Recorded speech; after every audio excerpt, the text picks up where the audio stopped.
Admiral Sarah Chen stood before the vast viewscreen of the UES Prometheus, watching the blue marble of Earth shrink into the cosmic darkness. Behind her, the bridge crew worked in hushed efficiency, their faces reflecting the weight of what they had just witnessed. The silence that followed humanity's departure from the Galactic Council chambers still echoed in her mind, not the silence of defeat, but the silence of a species that had finally learned the true cost of trust. 3 months earlier, Earth had received what appeared to be humanity's greatest honor, an invitation to join the Galactic Council of Civilizations. After decades of proving themselves worthy through technological advancement, peaceful exploration, and diplomatic finesse, humans were finally being offered a seat at the table with the galaxy's most advanced species. The Zephyrians with their crystalline intellects, the Voidwalkers who existed partially in subspace, the ancient keepers who had witnessed the birth of stars, all had voted to welcome humanity into their fold. Dr. Elena Vasquez, Earth's lead xenobiologist, had been among the first to voice concerns during the preparatory meetings. Their brain scans show patterns we've never seen before, she had told the Council Preparation Committee. When they speak of integration, their neural activity suggests they mean something far more literal than we initially understood.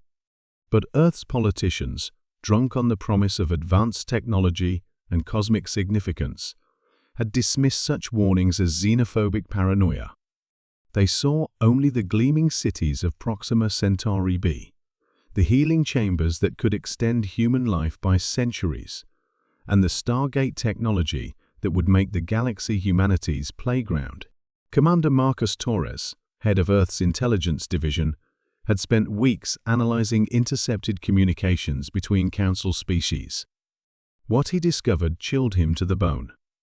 The translation algorithms had been deliberately corrupted, he realized. Words like preservation and integration carried entirely different meanings in the original languages. The Council wasn't offering partnership, they were preparing Earth for harvesting. The truth became undeniable during the final integration ceremony. As Earth's representatives stood in the Grand Amphitheater on the Council's mobile city ship, surrounded by beings whose true forms defied human comprehension, the translation barriers finally fell away. The Zephyrians spoke not of cooperation, but of humanity's useful genetic diversity for their breeding programs. The Voidwalkers discussed how human consciousness would provide excellent fuel for their dimensional engines. The Keepers, most horrifying of all, referred to Earth as a renewable resource world whose population would be maintained at optimal harvesting levels. What the Council hadn't anticipated was humanity's greatest strength, their capacity for coordinated deception.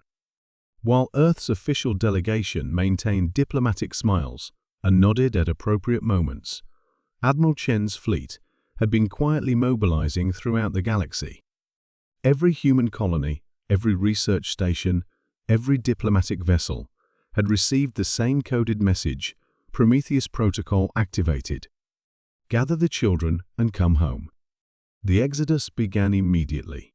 Dr. Vasquez's research teams abandoned their xenobiological studies mid-experiment. Commander Torres's operatives extracted themselves from deep cover positions across dozens of worlds. Human traders liquidated their assets and converted everything to portable technology and resources. In 72 hours, humanity executed the largest coordinated withdrawal in galactic history. But Earth's leaders had one final card to play. As the Council realized what was happening, their representatives dropped all pretense of friendship. The Zephyrians threatened to shatter human minds across probability space. The Voidwalkers spoke of dragging Earth into their realm, where time moved differently. The Keepers simply stated that resistance would only make the eventual harvesting more painful. That's when Earth revealed what they had truly learned during their months of integration. Human scientists hadn't just been studying Council technology, they had been reverse engineering it, improving it, and in some cases, discovering that humanity's supposed technological inferiority was largely a myth perpetuated by the Council to keep younger species dependent. Dr. Sarah Kim, Earth's quantum physicist, had made the crucial breakthrough. The Council's Stargate network, which connected thousands of worlds, wasn't just a transportation system, it was a surveillance and control mechanism. But more importantly, it had a critical flaw that only a species thinking in human mathematical frameworks could exploit. Every gate was quantum entangled with every other gate, meaning that disrupting one could cascade across the entire network. As the Council ships moved to intercept fleeing human vessels, Earth activated their final protocol. Every human ship, every station, every outpost that had been touched by Council technology simultaneously fired specially modified quantum torpedoes into the nearest Stargate. The cascading collapse that followed didn't destroy the gates that would have been crewed. Instead, it locked them into a random probability state that would take the Council centuries to untangle. In those crucial hours, as the Council's mighty civilization found itself suddenly fragmented and isolated, humanity disappeared into the vast darkness between stars. They took with them everything they had learned, every piece of technology they had reverse-engineered, and most importantly, the knowledge of who the Council really were. Admiral Chen watched the last of the human fleet emerge from Earth's solar system. Behind them, Council ships arrived to find only empty cities and a message broadcast on every frequency. We came in peace. We leave in disappointment. Do not follow us.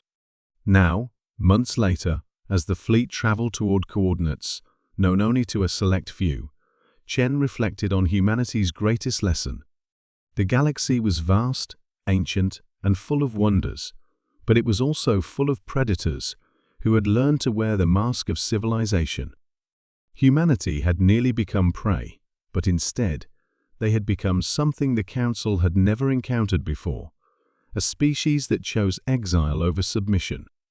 The stars ahead held infinite possibilities, and for the first time in human history, they would explore them truly free, accountable to no one but themselves.